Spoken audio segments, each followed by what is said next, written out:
Para que aclare un poco sobre las tarifas de servicio de agua que usted había señalado que se van a duplicar, por ejemplo, en Lima. Explíquenos un poquito sobre ese tema. Muy buenas tardes a todos y todas.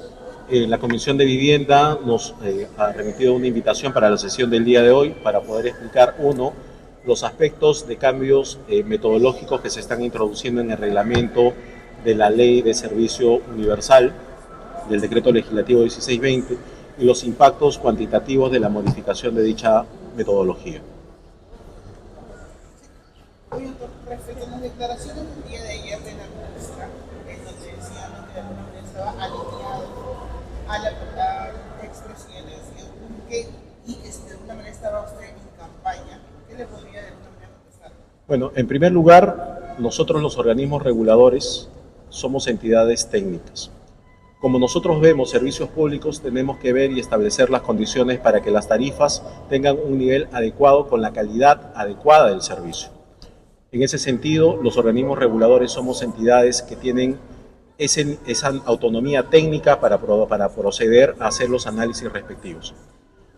Lamento las declaraciones de la ministra en ese sentido, que señalar que emitir una opinión técnica sobre esta materia tan importante que son los servicios de agua potable y saneamiento pueda ser interpretado como un problema de alineamiento. Lo que la SUNAS hace es justamente cumplir su función en el marco de las competencias delegadas en su ley de creación. Claro, justamente la ministra ha calificado de poco técnicas y temerarias sus declaraciones, y que además ustedes habrían lanzado este temor y han revivado un monstruo que no existe, han sido sus palabras de la ministra.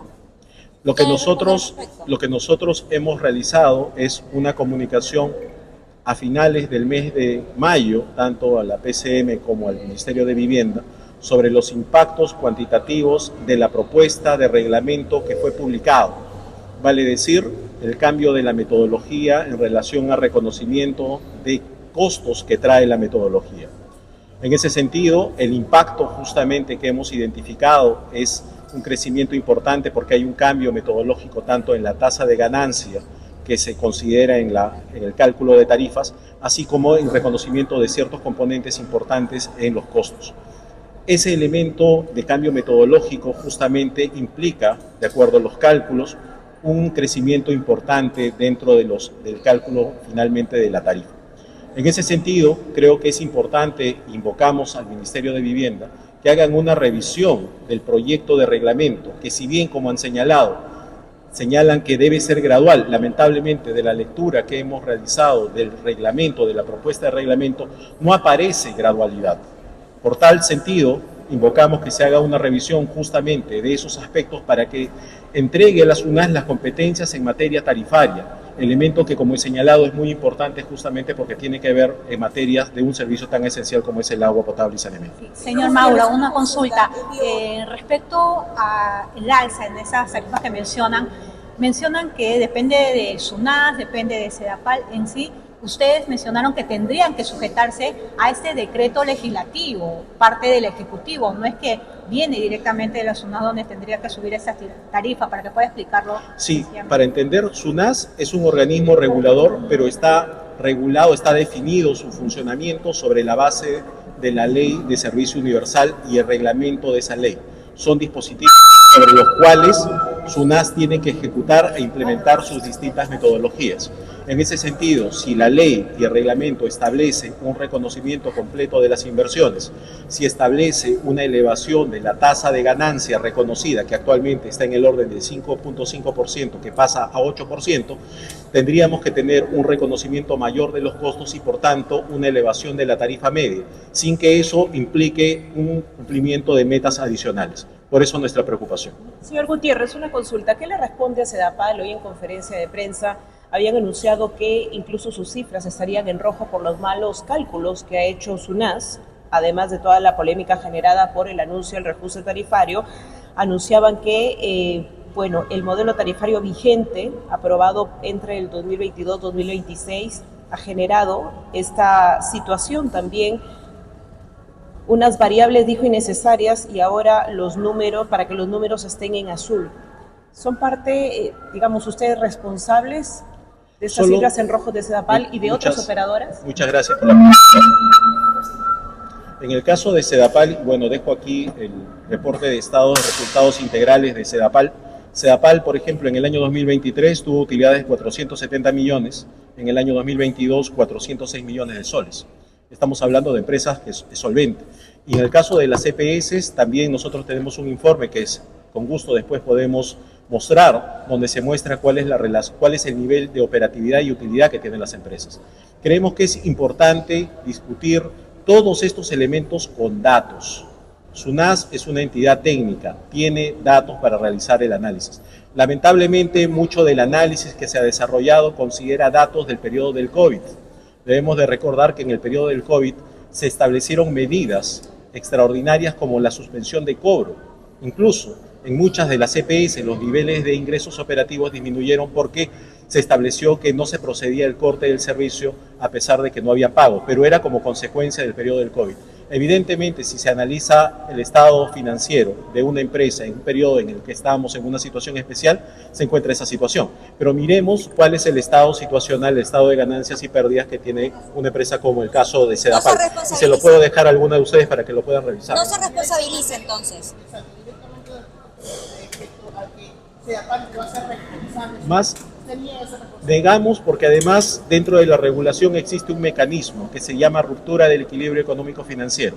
¿Qué cosa quiere decir este nombre técnico? Que cuando finalmente una empresa determina que sus ingresos no alcanzan con sus costos, puede presentar una solicitud donde diga, revíseme mis tarifas. Y quiero preguntar directamente al gerente general y al presidente Sedapal si efectivamente ha hecho una solicitud de ruptura de equilibrio económico-financiero formalmente. Podemos discutir en medios, señalar que su tarifa no existe, pero a la fecha no tenemos una solicitud formal de Sedapal respecto a una revisión de sus tarifas.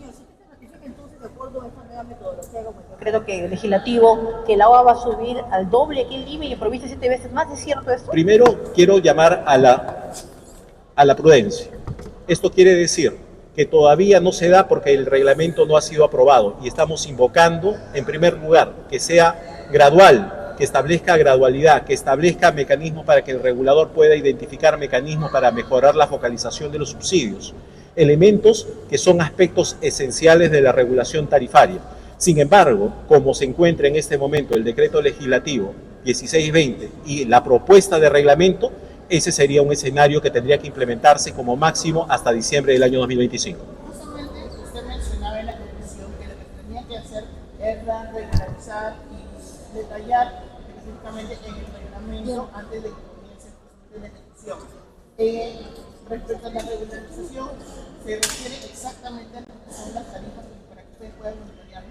Efectivamente, porque como se está planteando, estamos señalando que la propuesta de rebalanceo lo que señala es que se introduzca en un plazo máximo de 2 años todas las inversiones, toda la base de capital que actualmente ha sido financiado con obra pública, que actualmente no forma parte de la base de capital, y además se incorpore una nueva tasa de ganancia, un margen de ganancia mayor.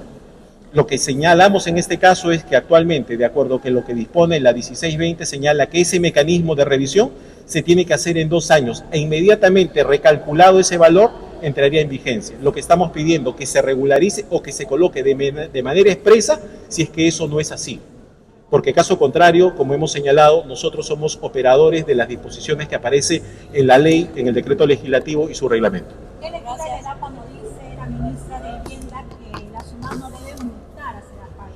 Eso es un elemento muy importante. En ningún modelo regulatorio en el mundo, una empresa que comete una infracción o una falta y se le multa, se le traslada a tarifas esas infracciones.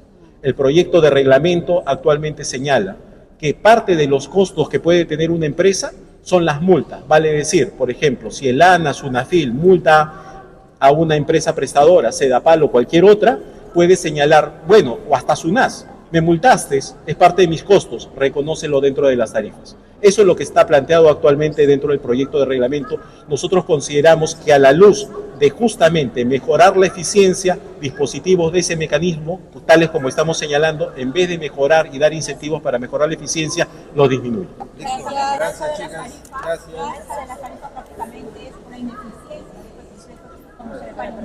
Tenemos que buscar mecanismos para mejorar la eficiencia de las empresas. Muchas gracias.